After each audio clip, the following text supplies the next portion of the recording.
And they all lived happily ever after, at least until rotation. Oh, hello. How are you doing? Tonight, we will be spotlighting the Legends book by Jay Annelli.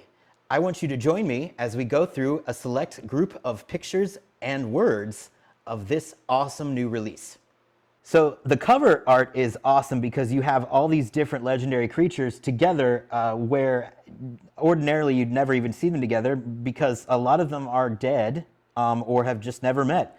But to see Atraxa next to Niv Mizzet and Avacyn's in the background and you have Captain Sisay in the front, I mean, like, that's just awesome. I mean, we need more stuff like this. Like, it's fun to see them together, and you never really would. So it's a cool, really cool painting. It's actually done by Tyler Jacobson, who is kudos to him.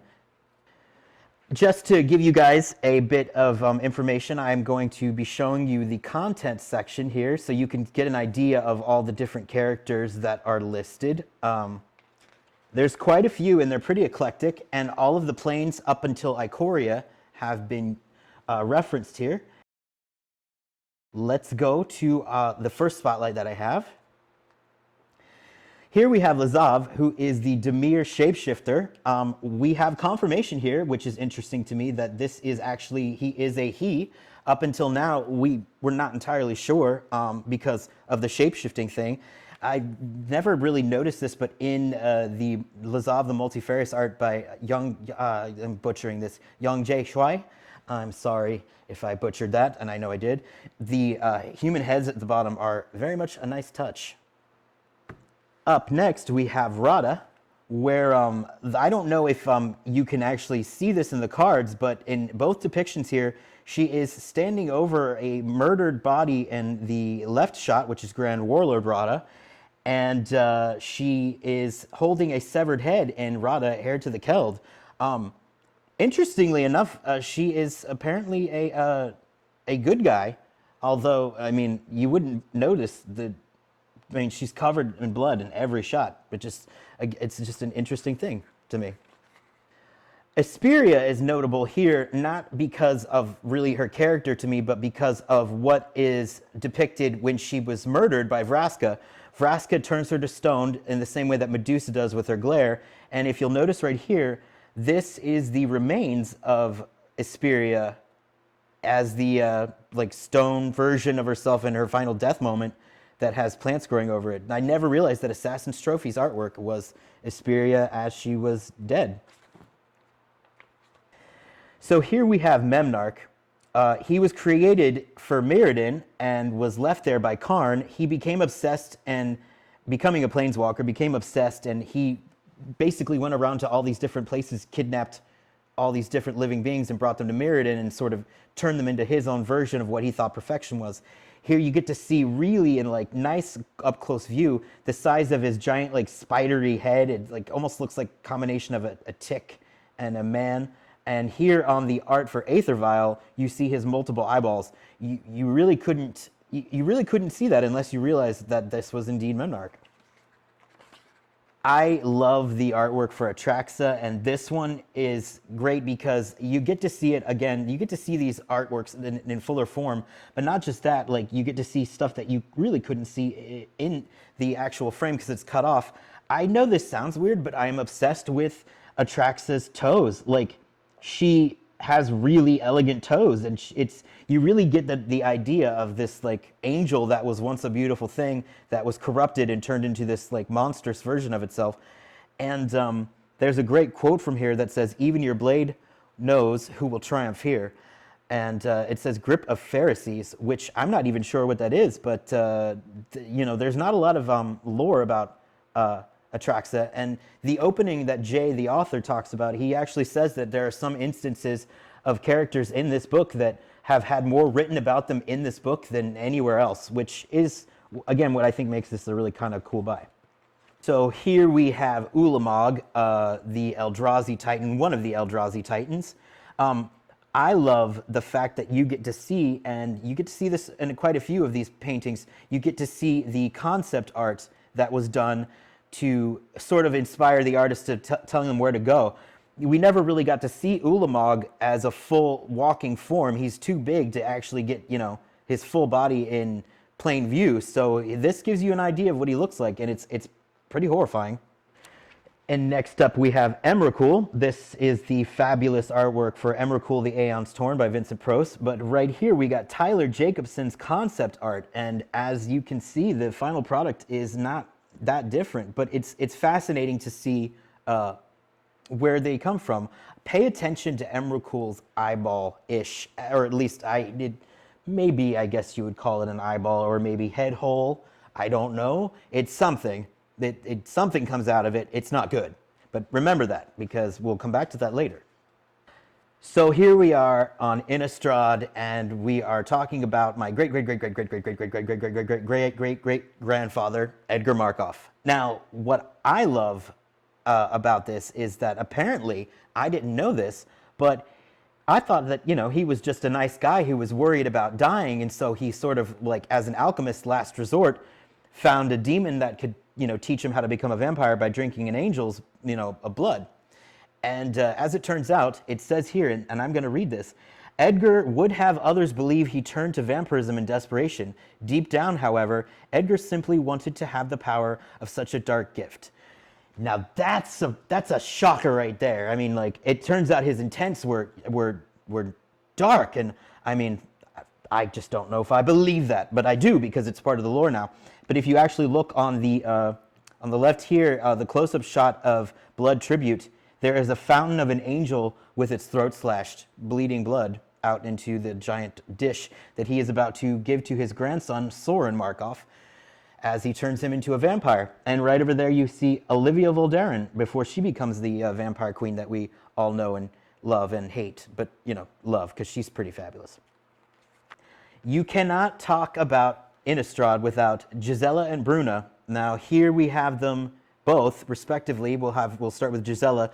They have her in her healthy form on Gisela, Blade of the Gold Knight. And then on the right, you see here, this is Gisela as she is the Broken Blade when Emrakul is starting to affect her. You see the tendrils coming down, and you see her hair is turning pink, and it's sprouting from her wings, the tendrils. Here we have Bruna, the light of alabaster, looking very healthy and looking just very light of alabaster-y, if that makes any sense. And then here we have Bruna, the fading light, where Emrakul has also taken hold of her. You see that her arms are completely gone and she's starting to get tendrils. She's falling from the sky. It's all very despondent. And then, as you may or may not know, what happens is the two of them become combined to form Brizella, Voice of Nightmares. Now, the artwork for Brizella, Force of Nightmares is astonishing. It's Clint Searly did it. But what I never saw before, and I'm sharing with you guys here, is the concept art by Vincent Prost. It is like true. I mean, it might be even more dark than the actual final version. If you see here, remember how I was talking about the eye hole or the seeing hole in Emrakul? Right in the center of the concept art is the eye hole, which you kind of, it's there in the final version, but you don't quite catch it as much. I'm not saying that they're both awesome. I'm not saying I prefer one over the other, but because of the fact that Vincent was able to do everything in black and white and shades of purple, the redness of the eye really stands out, as opposed to it has a lot more pink to argue with on the Voice of Nightmares version, but it's good stuff. Up next, we have Kaneos and Tiro. These are the legendary guardians of Miletus. And so I don't know if you guys know this or do not know this, but they're actually a couple. Like, they are indeed an item. And if you didn't notice it on the card, which I didn't, even though I knew that they were a couple, if you see here, you can see that Tiro has his arm on, or his hand on Kaneos' neck, and guys, it sends me chills. Like, that's good stuff. Like, oh, me happy.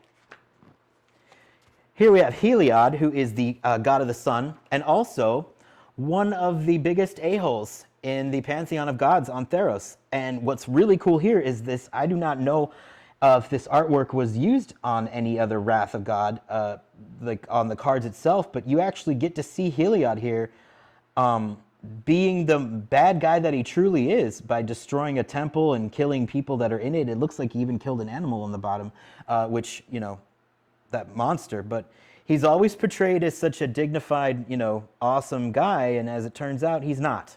So it's good to see him in his true form here. This next one of King Brago is interesting, not necessarily for King Brago, but this shot of a regicide, which means to kill a king or queen, for those of you who are interested. This is a shot of Kaia, actually mid-murder, which is interesting. You don't see a lot of shots. You see her either about to attack or, you know, posing, but this is the moment of, like, she is a straight up ghost assassin, and she is assassinating this ghost. From what I understand, though, he was not nice, so she did a good job. He was a despot. And we finally have here this wonderful, like, up close shot of Brokos Apex Up Forever.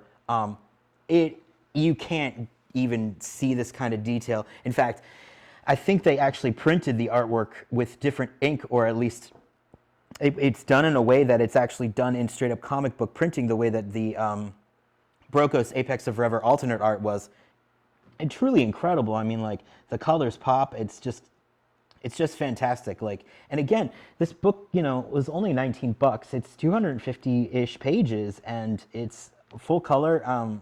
You know, I know some people probably are going to complain about the size of it, but look, if they did this in the larger size ones that they do for the set for the planes themselves, this book would be easily over, you know, $50. And so as far as that goes, you just can't beat it. I would highly suggest this for anybody who is interested.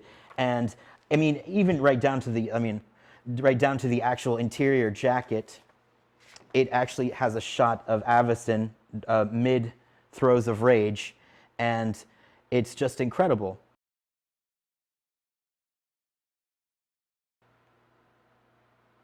Oh, I'm sorry, I got sucked in again.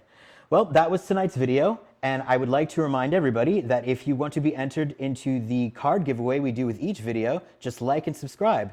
And this week's winner is Aspavianto, which is Spanish for gesticulating wildly. It really is. I researched that today. And the card that he will be getting is Morag, Fury of Achum, the foil version. It's just nice to say Achum, Achum. Well, that is all I have for you guys tonight. And until next time, I got a scoop.